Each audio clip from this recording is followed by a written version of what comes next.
읍참 마속. 마속을 죽여 군사들에게 사죄를 했다. 촉서 제갈량전에 나오는 기록입니다. 삼국지 관련 유명 고사성어로 법은 예외 없이 엄격하게 집행해야 법의 위협이 선다라는 그런 의미입니다. 만약 그때 마속이 제갈량의 말을 들었더라면 역사는 바뀌었을 것이다. 초계 승상 제갈량은 그토록 자신이 아끼던 부하 마속을 눈물을 흘리며 배웠다고 전해지는데요. 바로 명을 따르지 않고 독단적으로 군을 움직였기 때문입니다. 승리하고 패배하고, 사실 모든 역사의 전투 기록에 남는 흔한 장면입니다. 그런데 왜 유독 이 사건을 미스터리하다라고 표현을 하는 걸까요? 그리고 정말 마속이 100% 잘못한 게 맞는 걸까요? 오늘 마속의 100% 과실이 맞는 건지 그 내용을 조금씩 깊게 살펴보고자 합니다. 오늘 삼국지 최대 미스터리 등산왕 2탄 마속의 등산 미스터리를 시작해 보겠습니다. 아마 삼국지를 읽어보신 분이라면 모두 똑같이 이야기하는 내용이 있습니다. 그리고 삼국지 관련 많은 커뮤니티에 지금까지도 회자가 되는 내용이 하나 있죠. 바로 진짜 미스터리하다, 도대체 걔는 왜 그랬을까라는 내용, 그 주인공 마속입니다.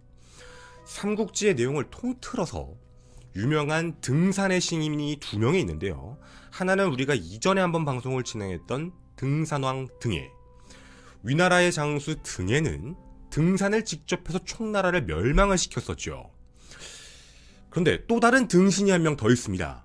등산의 신이 아니라 사람들 사이에서는 진짜 등신이다라고 불리는 한 남자, 바로 총나라의 장수 마속입니다.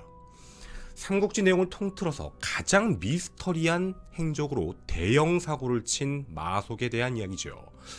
과연 무슨 일이 있었던 건지 한번 이야기를 해보도록 하겠습니다. 자, 때는 226년입니다. 226년 위나라는 또 한 번 난리가 납니다. 조조가 죽은 지 얼마 안 됐는데 그 아들이었던 조비가 갑자기 또 너무 어린 나이에 급사합니다. 뭐 병에 걸려서 죽었다는 얘기도 있고 뭐 몸이 원래 아팠다라는 내용도 있는데요. 어쨌든 아들 조비가 사망하고 세 번째, 정확하게 얘기하면 황제로는 두 번째인 조예가 황제의 자리에 오르게 됩니다. 조예는 굉장히 어린 나이에 이제 황제에 오르게 되는데요. 당연히 위나라는 좀 상태가 안 좋을 수밖에 없었죠. 분위기가 굉장히 어수선해지기 시작합니다. 왜냐면 조조 죽고 조비 죽고 조예까지 너무 급격하게 황제가 바뀌고 뭔가 대권이 바뀌는 상황이다 보니까 분위기가 그렇게 좀 좋은 상황은 아니었죠. 이때를 놓치지 않을 사람이 한 명 있었어요. 바로 제갈량입니다. 제갈량을 이거 가만히 보고 있다가, 야, 이거 지금 아니면 지금 위나라가 엄청나게 정신이 없으니까 나도 곧 죽을 것 같고 지금 당장 가서 쳐들어가서 말 그대로 그냥 다 부셔놓지 않으면 아마도 삼국 통일이 힘들 것 같다, 바로 지금이 기회다라고 판단을 합니다. 해서 조비가 사망한 지 바로 1년 뒤였던 227년, 우리에게도 많이 알려진 바로 그 출사표를 올리게 되죠. 뭐 내용은 그런 내용입니다. 뭐 다 죽었고 이제 남은 거 나밖에 없는데 내가 직접 나가서 이 북벌에 대한 대업을 완수를 시키겠다라는 뭐 그런 내용이었죠. 그렇게 제갈량은 무려 약 5년 이상 동안 육성한 모든 수혈을 다 넣은 정예군이었죠. 총나라의 정예군을 중심으로 해서 이제 전쟁을 준비를 하고 있었습니다. 근데 이 전쟁에 대한 내용이 굉장히 중요합니다. 우리가 이런 생각을 좀 해봤으면 좋겠어요. 제갈량이 위나라를 멸망을 시키기 위해서, 그러니까 북벌을 하기 위해서 그 출사표를 내고 전쟁을 시작을 했잖아요. 이게 우리가 좀 생각을 해봐야 될 게 하나 있는데, 앞서 등산왕을 얘기할 때도 한번 드렸던 얘기입니다. 중국 지도 한번 보고 갈게요. 지금 이 중국 지도를 보시면 참 다 퍼런 거 많죠? 그 중에 좀 진한 퍼런색들이 보이실 겁니다. 이게 다 뭐냐면 이게 다 산맥이에요. 보이십니까? 아주 그냥 보기만 해도 그냥 숨 막힐 것 같은 그런 뭔가 철옹성 같은 산맥이 미친 듯이 놓여져 있어요. 자, 여기에 기점으로요, 바로 좌측이 총나라가 기어 들어간 곳입니다. 유비죠. 그리고 우측 상단 쪽을 많이 통치해서 거의 거길 다 갖고 있었던 게 위나라, 조조가 그렇게 해놓은 거고, 밑에는 이제 오나라, 많이 얘기가 안 나오죠. 자, 이게 무슨 뜻이냐면 앞서도 한번 말씀을 드렸는데 저 총나라라는 데가 참 그지 같은 땅이긴 해요. 그 그지 같다는 게 뭐냐면 위나라와 오나라 입장에서는 쳐들어가기가 참 그지 같아요. 저길 쳐들어가려면 산맥을 넘어 들어가야 되는데 산맥을 넘는 건 말이 안 되고 들어갈 수 있는 길이 몇 군데가 없어요. 항상 공식적인 루트로만 들어가 한 두세 군데밖에 없는데 글로 기어 들어가면 뭐가 문제죠? 좁은 데로 쏙 들어가면 그냥 거긴 다 총나라 군대예요. 그러면 들어가자마자 그냥 계속 몰빵 맞고 하고 빠져나와야 돼요. 여기서 끝나는 게 아니라 안에 들어가서 한 지역을 점령했다 치더라도 여기가 지금 중간에 산맥이다 보니까 밥은 줘야 될 거 아니야. 밥을 갖다가 줘야 되고 갖다가 해야 되는데 그게 너무 길어요. 그러니까 보급로라고 하죠. 군사도 그냥 하는 게 아니잖아. 뭐 밥도 줘야 돼, 무기도 갖다 줘야 돼, 막 갖다가 지원을 해줘야 되는데 이게 너무너무 힘든 거예요. 거리가 너무 머니까. 그래서 실질적으로 들어가는 것도 힘들어요. 그럼 역으로 얘기하면 총나라도 나오는 게 힘들어요. 내부에서는 존버 타고 지키는 건 쉬운데 얘네들이 밖으로 나가려고 하면 입장이 정반대가 되는 거예요. 방금 말씀드린 거에 반대죠. 나가면 또 다 위나라. 그럼 또 막 쳐맞고 다시 들어와야 되고 보급 안 되고 해서 멘탈이 갈릴 수밖에 없는 상황이에요. 그래서 실질적으로 제갈량이 천하삼분지계라는 걸 유비한테 처음에 얘기를 해요. 뭐라고 얘기를 했냐면 자 우리가 빤스럴의 역사를 갖고 있다. 계속 가가지고 와 하고 도망가고 와 하고 도망가고 하고 있는데 이제 우리가 그 형주라는 지역을 중심으로 해서 열심히 기반을 쌓고 그 다음에 바로 총나라로 기어 들어가자. 총나라로 기어 들어가서 그 안에서 우리가 군사력을 미친 듯이 키우고 물자 키워놓은 다음에 한 번에 형주를 통해서 나와서 통일을 하자. 이게 원래 제갈량의 계획이었어요. 근데 이 계획을 1차로 말아먹은 아주 유명하신 분이 계시죠. 사실 신이어가지고 제가 함부로 얘기하기 좀 그런데 바로 관우입니다. 관우가 형주를 지키고 있다가 원래 오나라하고 좀 친하게 지냈어야 됐는데 오나라가 친하게 지내자고 자 야 우리 자식이랑 결혼 좀 어떻게 안 되냐 이렇게 물어봤는데 좀 이상한 표현이에요. 어떻게 감히 뭐 호랑이의 아들 뭐 호랑이의 딸을 뭐 늑대 새끼 뭐 맞나 늑대 딸한테 뭐 줄 수 없다 뭐 이런 거였던 것 같아요. 하여튼 이런 이상한 소리를 해요. 그러니까 상대방의 또 5국의 가장 높은 사람인데도 불구하고 엄청나게 하대를 하는 거예요. 그러니까 이게 말도 안 되는 짓거리 한 거예요. 되게 오만방자하게 움직이기는 해요. 그래서 오만방자하게 움직이다 보니까 결국에는 이도저도 못하다가 여기 이제 그 형주도 뺏기고 이제 관우가 전사를 하게 되죠. 그 이때부터 총나라가 이제 위험해지기 시작해요. 형주도 잃었죠. 원래 거길 기반으로 여기 잡아놓고 왜냐면 거기가 산맥 밖이에요. 산맥 바로 옆이기 때문에 나오는 게 편하잖아. 그러면 지금 현재는 얼마나 좋아. 근거지가 있는 거니까.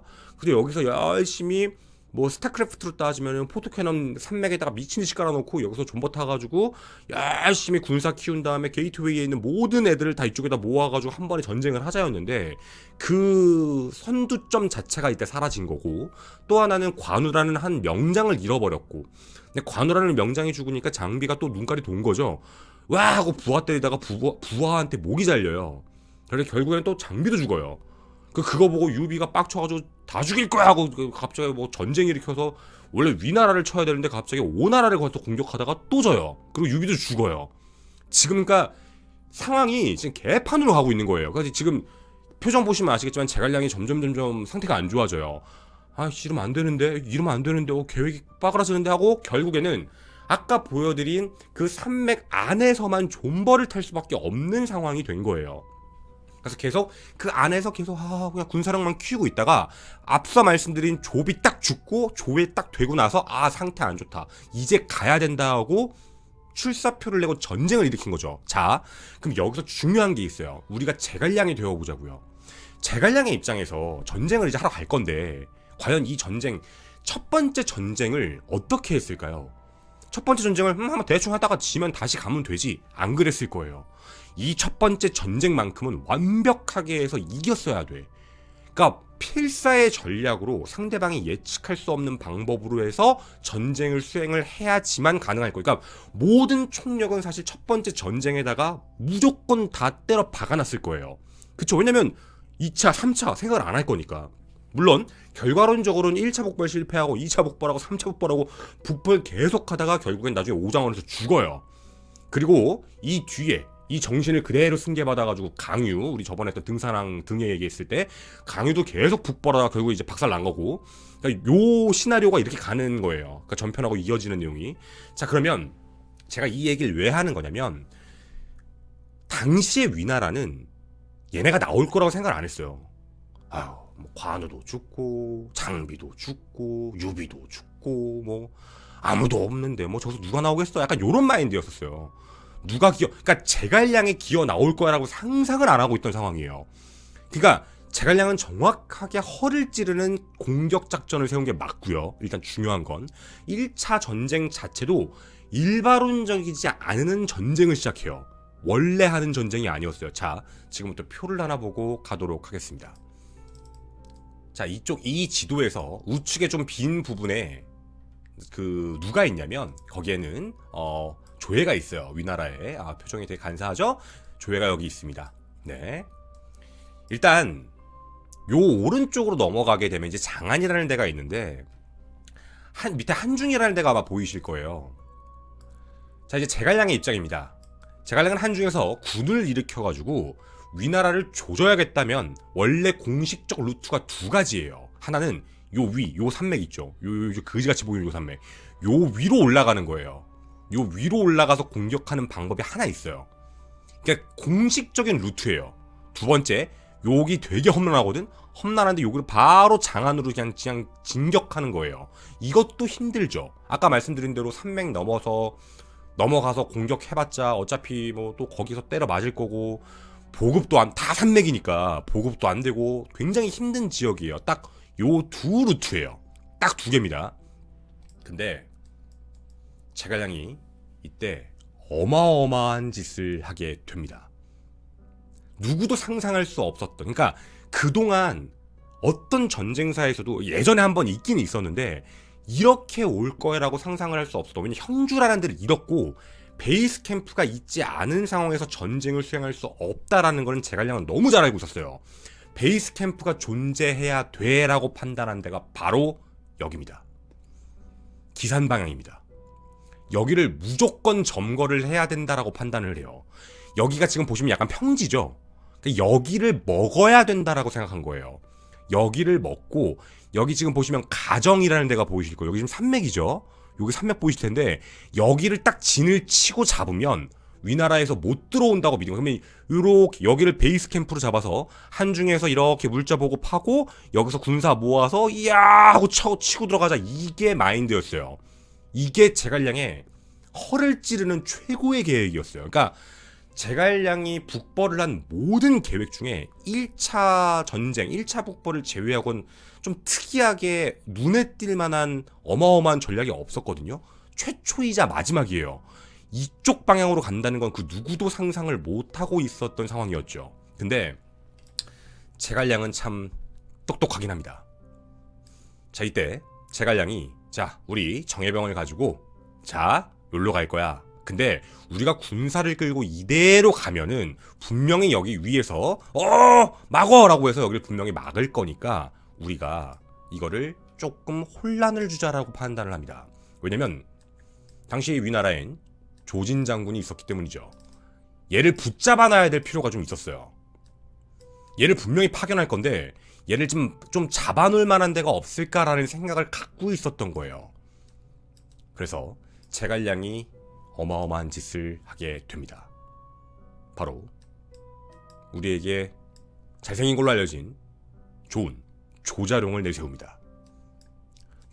워낙에 명성이 뛰어난 사람이죠. 조자룡에게 속된 얘기로 뻥카를 치게 만든 거예요. 자, 원래 공식적인 루트로 공격을 한다라는 별동대를 쥐어줍니다. 그러니까 가짜예요. 이쪽으로 공격하듯이 진격을 했고 당연히 조진은 깜짝 놀라서 이쪽으로 오게 돼서 조진을 잡아놓게 되는 상황이죠. 근데 이렇게 해놓고 제갈량의 본대는 바로 이쪽 기산 방향으로 돌격하기 시작합니다. 그리고 순식간에 이 지역을 점령을 하게 돼요. 제갈량의 계책은 퍼펙트했어요. 그러니까 한 번에 치고 들어가서 뻥카 날리고 한 번에 치고 들어가서 베이스 캠프를 먹은 거예요. 끝났죠. 이렇게 되면 이제 완벽하게 생각한 대로 흘러가고 있는 상황이에요. 진짜 이대로만 되고 있었다면 정말 퍼펙트했죠. 근데 이때 제갈량이 여기에 있는 세 곳 지역들을 하나씩 이제 통솔 먹기 시작을 하는 그 시간이 필요했어요. 근데 제갈량 입장에서도 당연히 여기를 정리하고 있는 상황에서 여기 보이시면 여기 가정이라는 여기 보이시죠? 여기를 일단 틀어 막아야 돼요. 누구도 못 들어오게 해야 되니까 여기에다가 한 사람을 보내게 됩니다. 원래는 이런 이야기가 있었어요. 그 총나라 내부에서도 야 우리 위원 보내자. 백전노장이고 전쟁 잘하니까 위원하고 5일을 보내가서 여기를 지키게 하자 하고 제갈량한테 얘기를 했는데 제갈량이 꺼져 라고 얘기합니다. 참 이것도 아이러니해요. 그냥 이렇게 두고요 딴 사람을 쓰게 돼요. 그러니까 누가 보더라도 나가야 될 사람이 나간 게 아니라 당시에는 어떻게 보면 거의 신예죠. 진짜 어린애예요. 30대밖에 안 된 되게 어린애를 갑자기 내세우는데 걔가 바로 마속입니다. 자, 마속을 선봉대로 세우고 자 가정에 가서 가정에 있는 그 길목을 딱 지키기만 해라라고 명령을 하고 군대를 파견시켜요. 선동대죠. 선발대로 해서 이제 추별시켜서 예 알겠습니다 하고 얘가 요렇게 쭉 갑니다. 그리고 이 소식을 들은 당연히 뭐 위나라도 가만히 있으면 안 되죠. 백전노장 거의 뭐 위나라에서는 거의 영웅이 진짜 영웅이에요. 장압장군을 파견합니다. 백전노장이고요. 삼국지 시작할 때부터 나와요. 180년, 188년인가? 180년대 그 황건적의 난 때도 장압이 나와서 막 죽이고 다니거든요. 근데 이게 226년 막 이러니까 실제 나이가 거의 60대는 됐을 거예요. 최소 60대, 70대 정도 되는 백전노장인 진짜 어마어마한 기병을 이끌고 바로 이쪽에 대해서 합류해서 쳐들어가서 이 둘이 이제 맞붙게 되는 상황이에요. 그러니까 제갈량이 시킨 건 기병이니까 다 필요 없고 길목만 틀어막고 얘 못 오게만 해라. 못 오면 된다. 맞고 내가 여기 정리 다 해놓고 내가 일로 합류하면 야 이제 아싸리 깨갱 하고 돌아갈 거다. 이러면 끝났다. 왜냐면 여기가 지금 산맥이니까 우리가 충분히 방어할 수 있을 거야 라고 생각을 하게 됩니다. 여기까지 아주 좋았던 시나리오였죠. 퍼펙트했습니다. 모든 건 제갈량의 예상대로만 흘러가고 있었어요. 근데 갑자기 마속이 이상한 짓을 합니다. 분명히 산맥 사이의 길목을 틀어막아라 라고 제갈량이 명령을 했는데 얘가 갑자기 그 길목 사이가 있으니까 위에도 산 아래도 산일 거 아니에요. 북산과 남산이 있는데 남산 위에 저소나무를 보고 싶었는지 모르겠지만 갑자기 남산 위로 병사를 주둔시켜요. 가정에 가정성도 있었는데 성도 들어가지도 않아요. 성을 들어간 것도 아니고 갑자기 남산 위에 저소나무 하면서 남산 위로 올라가서 진을 치고 대기를 타요. 장압은 기병 5만을 끌고 말을 타고 당가당 하고 쳐들어오고 있다가 이 장면을 목격하게 되죠. 이렇게 된 거예요. 성에는 길목도 뚫려있지? 그리고 성은 텅 비어있지? 이 새끼는 지금 남산 위에 주둔하고 있지? 장압이 이거 보고 얼탱이가 없었던 거죠. 이 새끼 뭐지? 라는 생각이에요. 도대체 얘 뭐 하는 거야? 하고 있다가 여기 이렇게 와서 가만히 보죠. 붙을 필요가 없었던 거예요. 이유가 있었어요. 뭐냐면 물만 끊으면 됐던 거예요. 수로가 북산 쪽에 수로가 있었어요. 물 흐르는 게. 그럼 물을 틀어막으면 남산엔 물이 없잖아. 그럼 얘네는 지금 남산 위에 저소나무에서 물도 못 먹고 포위 상태가 되면 말라 죽게 되는 거죠. 사람이 밥을 못 먹는 건 좀 버틸 수 있을지 모르겠는데 물을 못 먹는 거 며칠만 지나도 못 버텨요. 물을 못 먹는다는 건 말이 안 되는 거니까. 그래서 결국에는 대패를 하게 됩니다. 박살이 나죠. 그래서 대패를 하고 깨갱 하고 돌아옵니다. 제갈량이 그걸 보고 개분노하죠. 야 이 개 이렇게 되는 거예요. 야 이 미친 이렇게 되는 거죠. 그리고 장압은 여기가 뚫렸죠. 그대로 파죽지세로 밀고 들어올 수밖에 없는 상황이에요. 얘를 어떻게 이겨? 그래서 하고 얘 죽여버리고 죽어 이 개새끼 하고 얘 목을 자르고 바로 다시 돌아옵니다. 이게 1차 북벌 실패 시나리오예요. 그러니까 1차 북벌이 제갈량의 계획대로 너무 완벽하게 수행이 됐는데 실질적으로 마속이 저지른 이상한 행동 하나 때문에 갑자기 그냥 아무 생각 없이 끝난 거예요. 그래서 자 이런 사태가 발생되다 보니까 여러 가지의 이야기들이 나타나게 됩니다. 자, 당시 대충 상황은 아마 이해가 가셨을 거예요. 아니, 왜 저런 짓을 했지? 라는 생각이 드는 대목이에요. 왜 명령을 어겼지? 뭐 이런 생각도 드실 거고요. 왜 굳이 하지도 않아도 되는 짓거리를 했을까? 그리고 왜 저런 짓을 했을까? 뭐 여러 가지의 경우의 수들이 많이 떠오르실 텐데, 제가 이 마속의 미스터리에 대한 부분 있잖아요. 이 미스터리에 대한 부분에서 사람들 사이에서는 여러 가지 이야기가 있어요. 뭐 한문철 TV님 약간 빙의하게 되면 백대빵, 마속의 100% 과실이다 라고 주장하시는 분들, 또 어떤 분들은 뭐냐면 아니다, 이건 제갈량이 잘못한 거다, 분명히 많은 사람들이 위원을 보내고 오의를 보내라고 했는데 그 어린 새끼를 거기다 굳이 보낸, 어떻게 보면 제갈량 잘못이다, 이거 이유가 있었어요. 그러니까 제갈량을 탓하는 사람들의 이유는 뭐냐면 초대 황제였던 유비가 죽을 때 이런 말을 했다고 해요. 야, 마속, 쟤는 좀 허세도 심하고 말에 허풍도 많으니까 가까이 쓰지 마잉 하고 죽어요. 근데 유비가 그렇게 말을 하고 죽었는데 제갈량이 그 뒤에도 마속하고 친하게 지내요. 맨날 밤낮으로 둘이 대화했다라는 기록이 있어요. 그러니까 실질적으로 제갈량이 마속을 엄청나게 아꼈다라는 뜻이 되겠죠.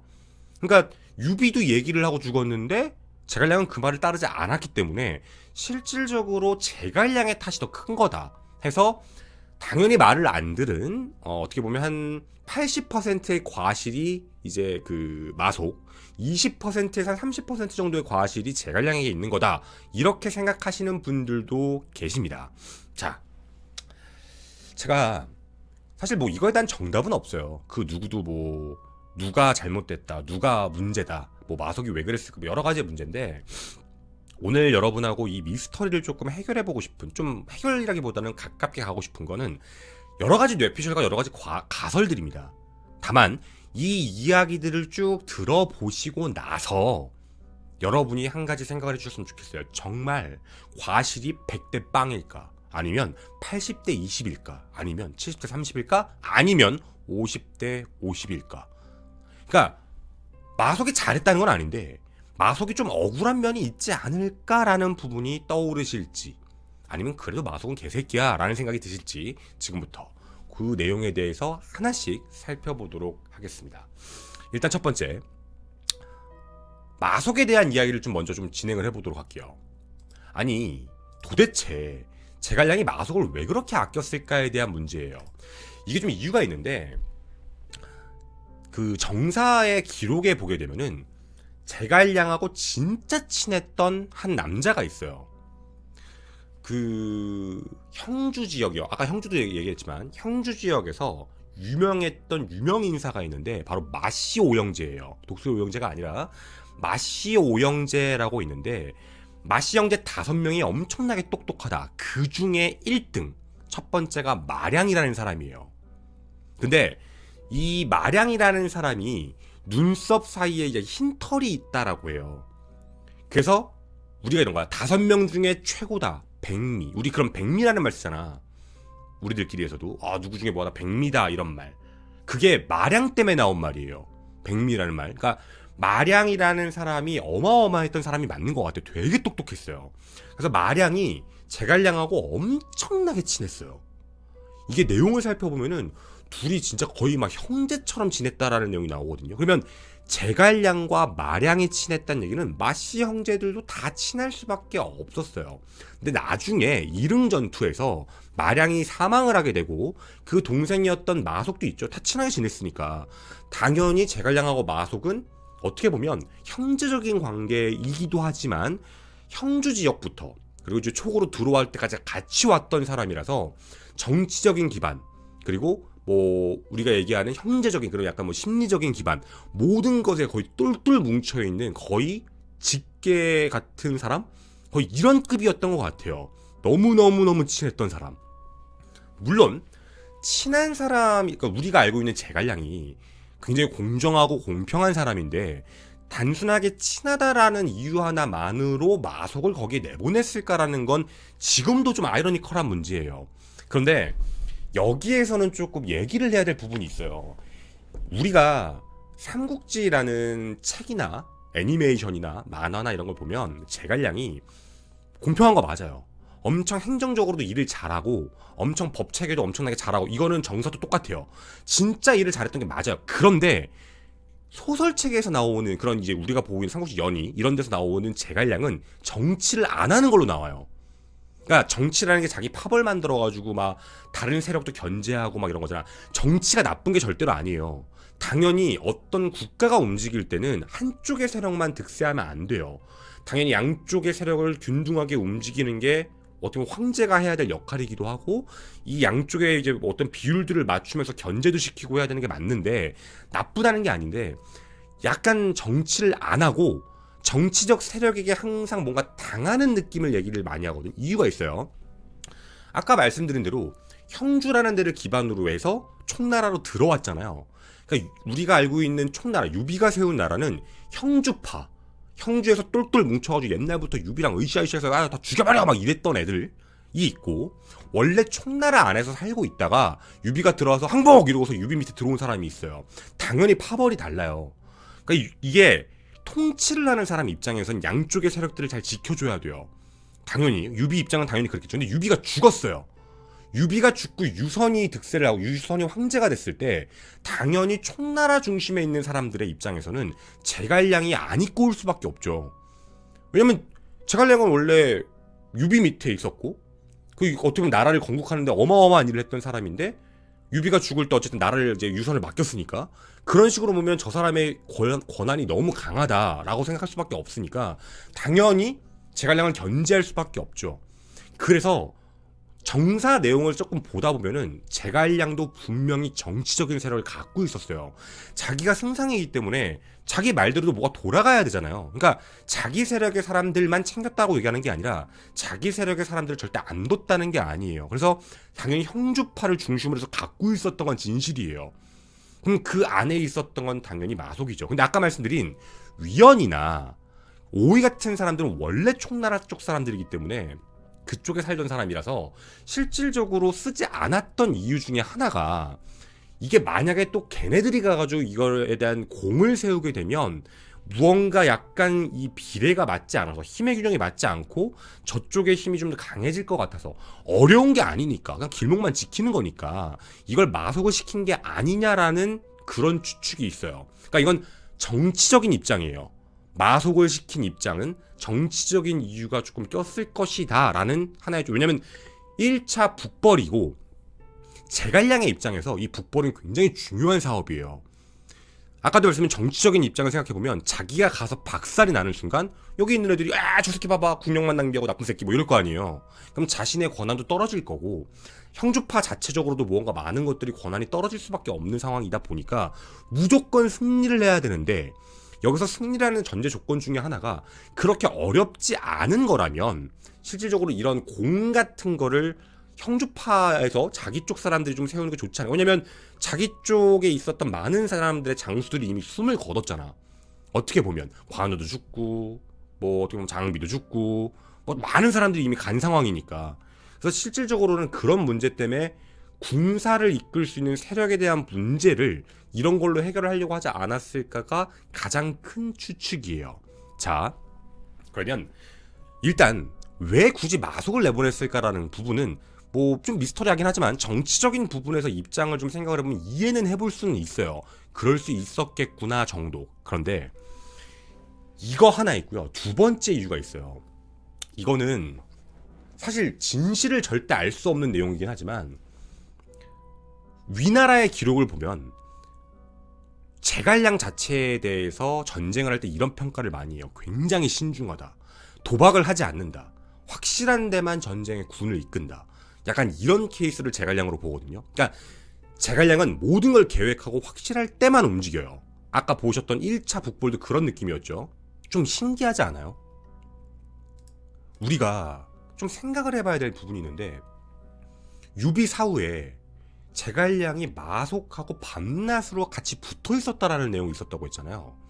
둘이 무슨 얘기를 했을까가 되게 중요한 거예요. 실제로 마속에 대한 평가와 마속에 대한 기록을 보면 마속은 천재에 가까웠어요. 그러니까 무언가 A를 던져주면 A에 대한 걸 완벽하게 분석하는 사람이 제갈량의 느낌이면 마속은 그걸 좀 새롭게 재창조하는 타입? 그러니까 천재예요.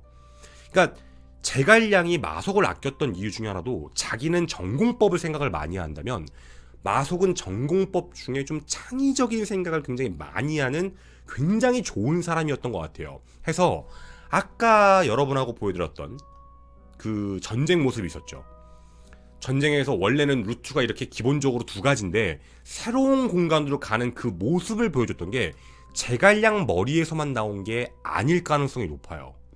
왜냐면 이때 이 이후에 마속을 죽이고 나서 2차, 3차 북벌 계속할 때 진행해보면 이런 정도의 창의력이 나타나지가 않아요. 항상 전공법이었어요. 정말 제갈량스러운 것만 했거든요. 그러니까 이런 걸 놓고 보면 지금 여기에 대한 아이디어를 마속이 준 게 아닐까요. 마속이 자 우리가 저기 가서 저쪽 위에 막아놓고 이렇게 해서 쳐들어가면 좋을 거야 라고 얘기를 했고 이거 괜찮겠는데? 그리고 이거에 대해서 조자룡 가지고 어그로를 끌고 이런 식으로 생각을 해서 이거에 대한 보답으로 마속에게 그 권한을 준 게 아닐까라는 추측이에요. 자, 근데 어떤 게 됐든 간에 한 가지 미스터리한 게 있어요. 자, 정치적인 거건 아니면 혹시 이런 거 아니었을까라는 약간 각자의 개성과 관련되어 있는 예측으로 나온 거건 두 가지를 다 놓고 봤을 때 공통적인 건 뭐냐면 그래도 마속은 제갈량의 계획을 다 알고 있었다는 거예요. 정치적인 이유에서도 그 이유를 알고 있을 거고 만약에 그게 맞다면 아니면 각자의 개성으로 같이 회의를 한 거라면 제갈량이 무슨 계획을 갖고 있는 건지 마속은 정확하게 알고 있었을 거예요. 이렇게 해가지고 저렇게 쳐들어와가지고 조지자. 근데 그 모든 계획을 함께 얘기를 해놓고 왜 마속이 하필이면 거기에 가가지고 그 병신짓거리를 했을까에 대한 문제인 거죠. 자, 제가 이거는 되게 여러 가지의 이제 설들이 존재하게 되는데 이유들에 대해서 이제 하나씩 좀 가보도록 할게요. 일단 첫 번째, 가장 많이 나오는 얘기 중에 하나입니다. 뭐냐면 마속이 자신의 공적에 대해서 욕심을 냈다는 거예요. 틀어 막기만 해 라고 얘기를 했는데 장합 죽여버릴 거야 이런 마인드를 했을 가능성이에요. 그러니까 뭐냐면 분명히 나를 그냥 두고 그냥 지나가지는 않을 거야. 백전노장이지. 와, 나이도 많지. 나는 30대. 저 위나라에서 진짜 유명한 장수인데 내가 쟤 잡아 죽이면 기병 5만 명 갖다 때려 죽여버리면 몰살시키면 내가 봤을 때는 와 이거 어마어마하게 득될 것 같은데? 라는 자기만의 생각이에요. 원래 병법서에 보더라도 그런 말은 있어요. 높은 데서 아래에 있는 애 이렇게 공격해야 이길 수 있다. 밑에서 위로 공격하는 건 좀 어려워. 그리고 또 하나, 아까도 말씀드렸지만 장합은 기병이에요. 말을 타고 오기 때문에 산으로 올라간다는 것 자체가 어렵잖아. 그러니까 당연히 전쟁을 이렇게 둘이 붙게 되면 마속이 유리할 거다라고 마속을 혼자 생각했을 가능성이 높아요. 그래서 이렇게 해가지고 때려갖다 박으면 이길 수 있을 거야. 그리고 몰살을 시키고 승전보를 주고 장합도 잘하면 죽일 수 있을 거야 라는 욕심을 냈을 가능성이에요. 이게 가장 많이 나오는 얘기예요. 연희에서도 그랬고 유비가 했던 말도 있기 때문에 원래의 그 마속의 성향과 성격을 보면 충분히 저렇게 깝쳤을 가능성이 있다 라는 걸로 사람들이 얘기를 하고 있는 부분이죠.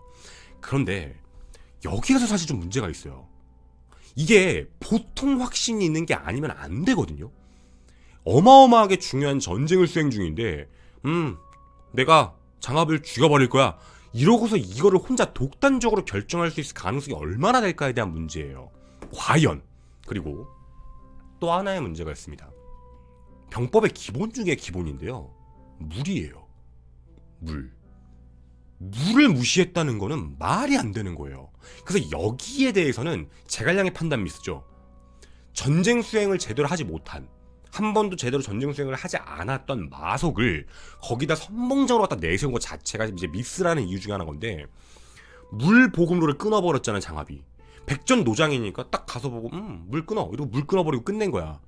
위에 올라가서 존버 타고 있으니까 물만 없어도 쟤네는 끝난다라고 하고 실질적으로는 그렇게 병사력을 소모 안 해도 되는 거니까 진짜 백전노장이죠 장합은. 자, 근데 이거를 왜 몰랐을까에 대한 문제예요. 기본적으로 군이 주둔을 할 때 자기의 퇴로 확보에 대한 부분도 중요하고 보급에 대한 문제도 중요한데, 보급은 물량 보급, 뭐 군수품도 있고 식량도 있지만 당연히 물도 있어요. 되게 중요한 부분인데 저희가 여기 지형을 한번 봤거든요. 여기 기산 지형, 가정 지형을 보게 되면은 뚫고 들어오는 장소가 하나 있고요. 양쪽에 산이 솟아 있어요. 남산하고 북산으로. 근데 북산 쪽에 물이 흘러. 근데 문제는 뭐냐면 남산 쪽에 물도 없는 그 남산 쪽에다가 이걸 왜 갖다 들이밀었을까라는 문제인 거예요. 이게 난 너무너무 이해가 안 가는 거예요.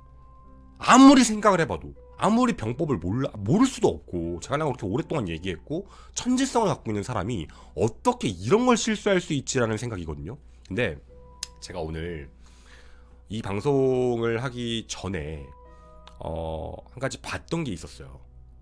제가 이제 그 부분에도 허락을 받고 얘기를 미리 이제 연락을 드렸었는데, 실제, 그러니까 말로 하는 건 의미가 없어. 우리나라에 지금 많은 영상들이나 기록들이나 사람들이 써놓은 거 보면 다 그냥 기록이나 나와 있는 거 보고 아니면 구글어스 보고 하거든요.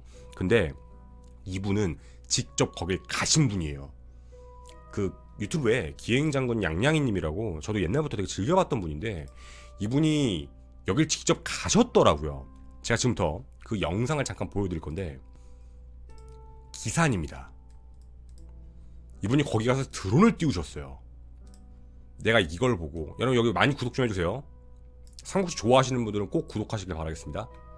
진짜 어마어마하게 좋아요. 자, 여기가 지금 남산 쪽에서 띄운 거예요.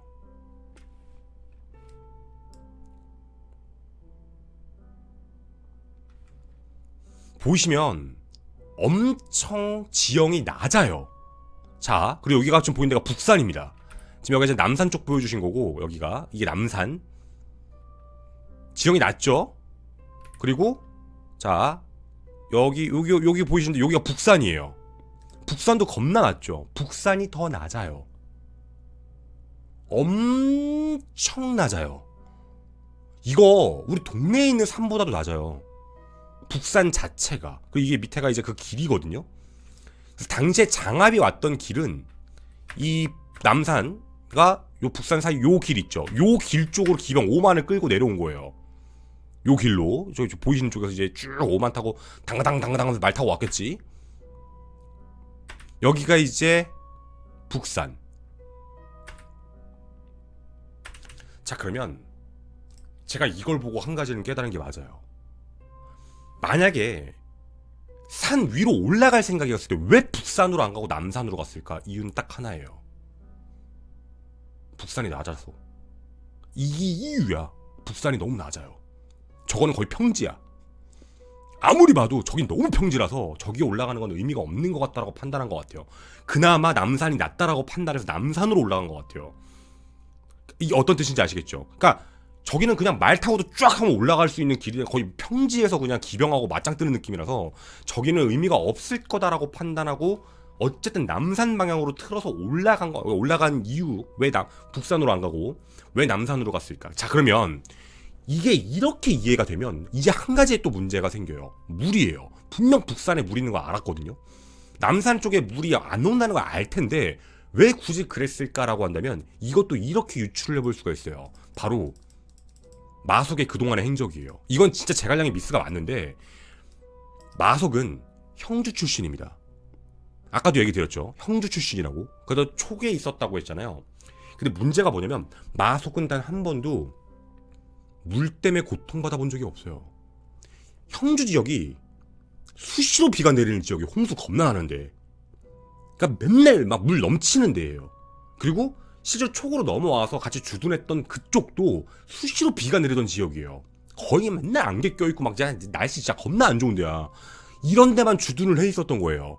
그리고 얘가 바로 지금 보이신 기장으로 갔을 때 얘는 그런 생각을 했을 가능성이 있다는 거예요. 뭐 어차피 전쟁 오래 할 것도 아닌데 뭐 바로 공격해서 들어올 텐데 비 한 번 내릴 수도 있고 비가 내릴 수도 있고 홍수가 날 수도 있고 혹시라도 이런 생각을 한 게 아닌가라는 거야. 짧고 굵게 둘이 맞짱을 떠서 붙을 건데 그 안에 비 한 번 내리겠지 라는 착각을 했을 가능성이 있다는 거예요. 자기가 그동안 살아갔던 데는 비가 왔으니까. 시기적으로 그 시기엔 늘 비가 왔으니까. 그러니까 얘가 한 가지를 놓친 거죠. 이거 전쟁사에서 되게 중요한 부분이에요. 그러니까 이게 어떻게 보면 판단 미스일 수밖에 없는 이유가, 우리가 딴 얘기로 잠깐 넘어가면 옛날 수나라도 고구려 침공을 엄청 했잖아. 아니 그 어마어마한 대군이 어떻게 고구려를 쳐들어왔는데 어떻게 자꾸 지는 거지? 이런 얘기가 있는데 첫 번째는 뭐 요동 지역의 갯벌을 넘어오다 그렇다. 맞아요. 그런 것도 있죠. 그게 아니라는 게 아니라 여러 가지 이유가 있어요. 항상 걸로 넘어오게 되면은 역병이 돌아요. 병사들 사이에서. 그 역병이라는 게 이제 전염병 같은 건데 왜 역병이 왜 생길까라는 생각을 해보셔야 되는데요. 이유가 있어요. 소나무가 우리나라에서는 왕궁을 짓는 데 쓰잖아. 뭐 경복궁 나무 막 소나무 같은 걸 막 짓고 하잖아. 근데 그 어마어마하게 좋은 나무를 가지고 다른 나라에 갔다가 기둥으로 세우면 바로 썩어요. 우리나라에서는 몇백 년, 1000년 동안 버티는 그 나무가, 그 똑같은 나무가 다른 지역, 다른 국가에 가가지고 그 왕궁 건설에다 써버리면은 바로 썩어요. 이게 뭘 얘기하는 거냐면 바로 기후 문제예요. 우리 풍토병이라고 하잖아. 이게 뭐가 문제인 거냐면 역병이 돌 수밖에 없는 게 예를 들면 자기가 살았던 환경과 기후와 습도라는 게 있어요. 다 늘 적응하며 살았던. 근데 그게 갑자기 환경이 변화하게 되면 갑자기 몸이 아프기 시작을 하는 거예요. 이상한 병에 걸려요. 그리고 또 하나, 음식이 상해요. 예를 들면 자기네 나라, 자기가 살던 데에선 이렇게만 해도 음식이 썩지 않았는데 이걸 가지고 그대로 갔더니 거긴 다 썩는 거예요. 그리고 그걸 먹는 거야. 아무 생각 없이. 그러면 바로 병 걸리는 거예요. 그래서 대부분 전쟁이 다른 지역에 갔을 때 자꾸 역병이 도는 이유 중에 하나가 뭐냐면 다른 위생적인 문제를 떠나서 그런 게 아니라 기후, 뭐 아니면 식습관 이런 것들. 우리도 외국 가면 뭐 물 때문에 병 나고 하는 것처럼 무언가 문화가 환경이나 이런 게 변화가 되게 되면 갑자기 아파지기 시작하는 거예요. 그 지역 사람들은. 이런 여러 가지 문제들이 생기거든요. 그래서 원래 이거 되게 중요한 포인트 중에 하나인데 마석이 이걸 놓친 게 아니냐라는 하나의 판단 미스인 거죠. 그래서 물이 괜찮지 않을까라는 생각인 거지. 자, 물론 지금까지의 이야기를 드리면 앞서 얘기한 거랑 다 비슷한 내용이에요. 뭐 제갈량도 잘못했고 마석도 잘못했네. 제갈량은 정치적으로 마석을 보냈고 마석은 뭐 왜 올라갔는지는 모르지만 거기 올라가가지고 지 판단 미스해가지고 결국에는 어떻게 보면 나라 말아먹은 거니까 잘못한 건 맞네라는 건데 이제 그러면 세 번째 단계로 들어가 볼게요. 마석이 왜 올라갔을까에 대한 문제예요.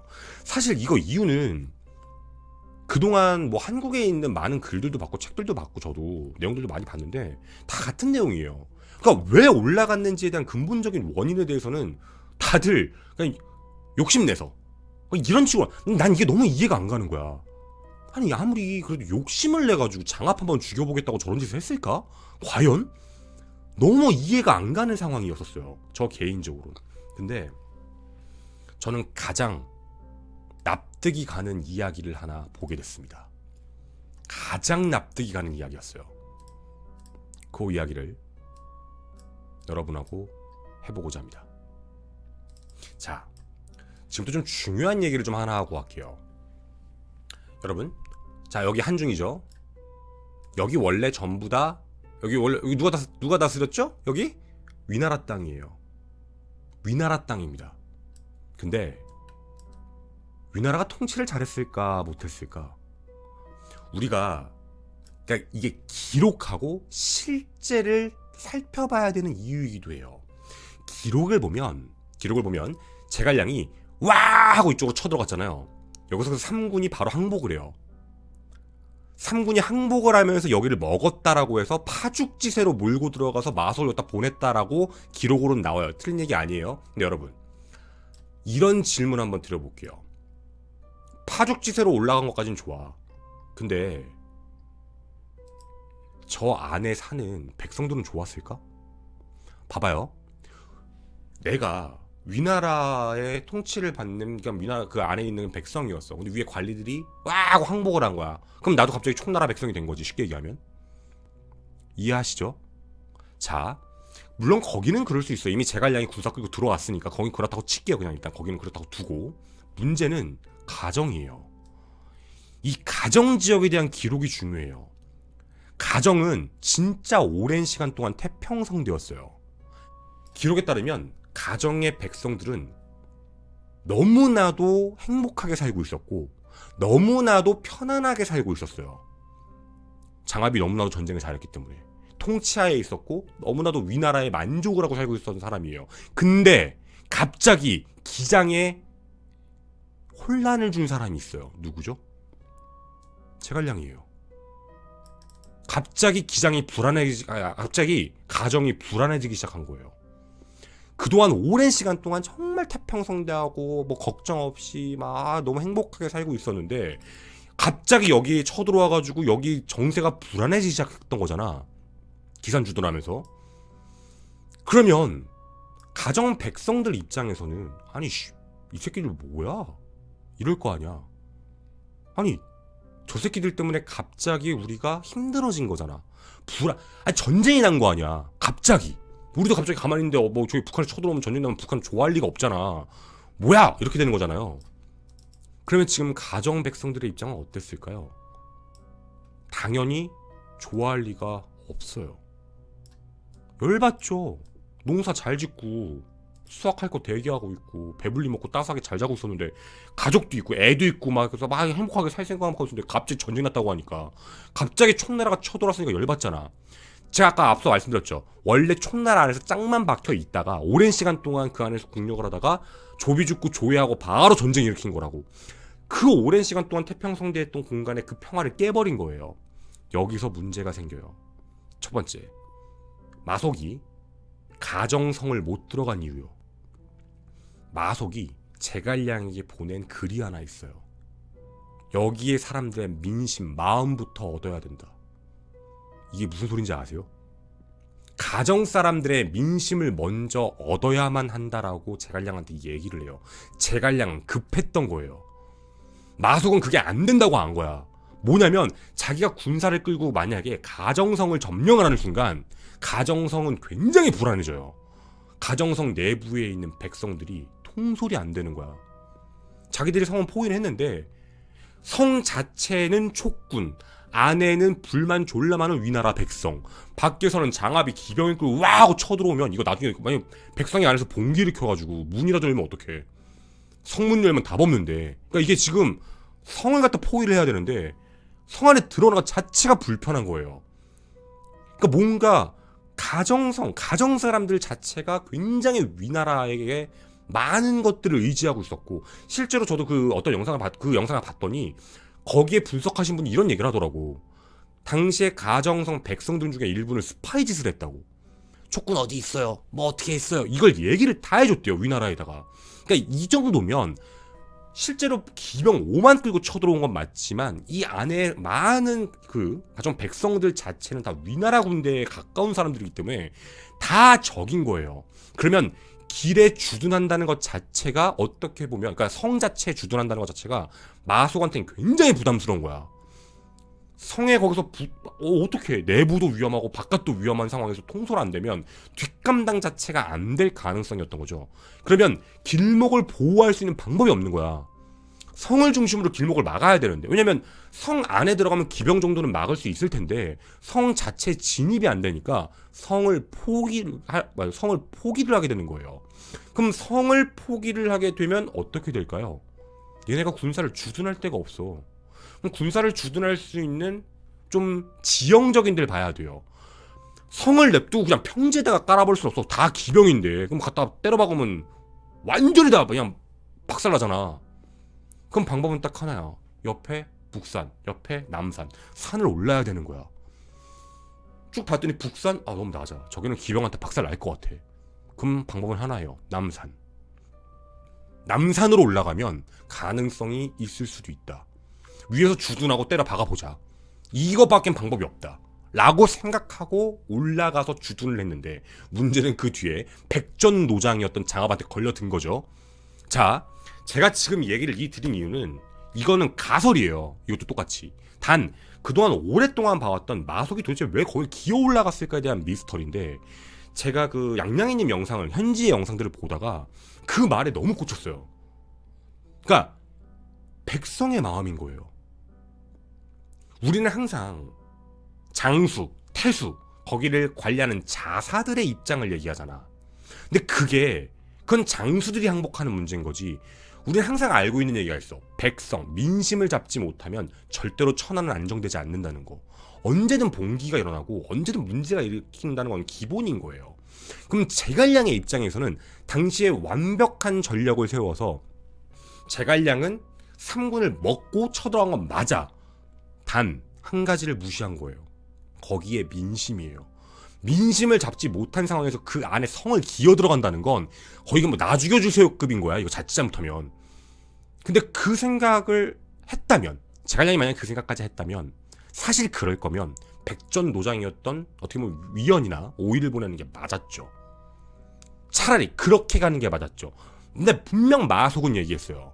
거기에 사람들의 민심 마음을 잡아야 된다. 잡지 않으면 안 된다는 걸 알고 있었어요, 마속도. 근데 마속이 막상 가서 보니까 나 이거 답 없는데? 라고 느낀 건지는 모르겠어요. 그렇다고 백성을 죽일 순 없잖아. 이거 무슨 뜻인지 아시죠? 아니 가정성 들어가가지고 말 안 듣는 백성들 다 죽이면서 공포적으로 통치를 해버리면 이게 또 좀 그렇잖아. 청나라가 또 그렇게 만들어진 나라도 아니고 뭔가 더 상황이 안 좋아질 수도 있는 거야 이거. 그럼 이렇게 되면 굉장히 힘들어질 수밖에 없다는 얘기예요. 자, 그럼 제가 여기서 하고 싶은 얘기에 또 하나의 골자가 있어요. 왜 올라갔을까에 대한 문제, 거기에 마지막 얘기입니다. 이거는 우리나라에서도 나오지 않았던 내용이었었어요. 이것도 저도 그 양양이님 방송을 보다가 알게 됐던 건데 길이 하나가 더 있습니다. 길이 없는 게 아니었어요. 하나가 더 존재합니다.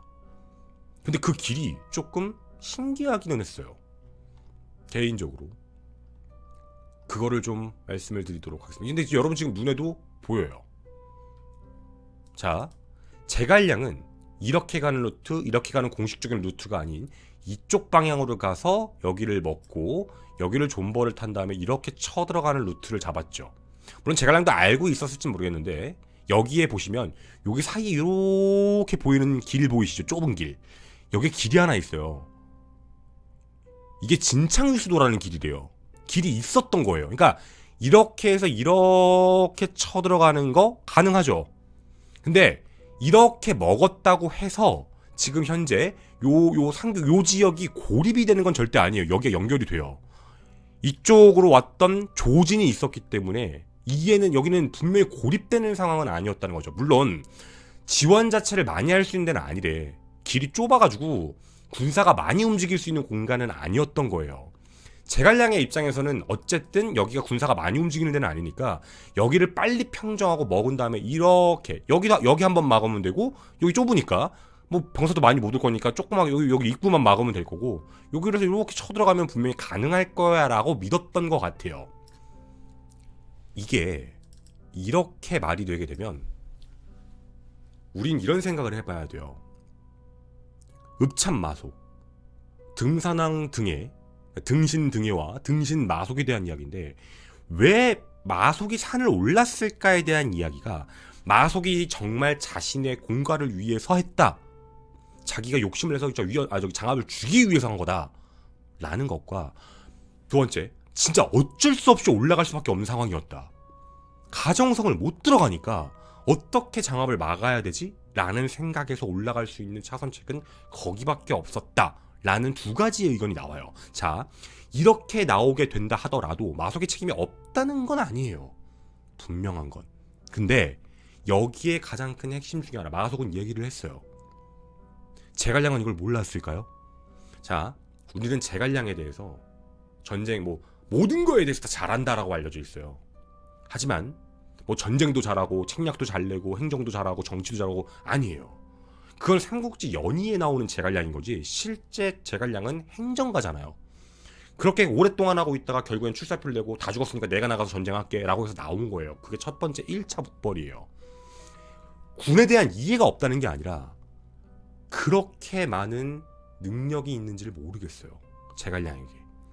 그러니까 제갈량이 북벌을 실패했죠. 제갈량의 북벌의 실패 이후에 여러 가지의 누구 때문에 뭐 때문에라는 외세적인 내용들을 많이 갖다 넣는데 아니요, 그 안에 근본적인 걸 보면 분명 총사령관은 제갈량이에요. 제갈량이 준비하고 나왔어요. 제갈량이 나쁘다, 잘못됐다, 못한다 절대 그 얘기하는 게 아니에요. 대단한 사람은 맞는데 확실하게 보면 군사를 이끌고 전쟁을 수행하는 능력이 우리가 아는 것처럼 퍼펙트하게 높았다라고 보기는 어렵다는 거예요. 그러면 이 안에서 함께 마속하고 얘기를 나눴음에도 불구하고, 마속이 그 얘기를 전했음에도 불구하고 마속이 거기 가서 그런 행동을 할 수밖에 없게 만든 건 어쩌면입니다. 어쩌면 제갈량이 아닐까라는 생각이에요. 그래서 이 마속이 왜 굳이 산을 타고 올라갔을까에 대한 부분은 저는 총사령관인 어떻게 보면 제갈량의 판단 미스일 가능성도 되게 높다라고 보여져요. 무조건 100%의 과실로 마속이 잘못한 거다와 아니다, 이거는 더 큰 과실, 저는 개인적으로 5대5라고 생각합니다. 마속도 잘못했지만 제갈량도 분명 잘못한 게 크다라는 느낌이에요. 그래서 결국엔 이 북벌은 실패를 했던 거고, 그리고 이 북벌이 실패할 수밖에 없었던 이유 중에 하나, 가장 전쟁의 기본이죠. 민심을 얻지 못한 상황에서는 함부로 전쟁을 할 수 없다는 거예요. 그걸 무시한 결과가 아닐까라는 조심스러운 생각입니다. 감사합니다.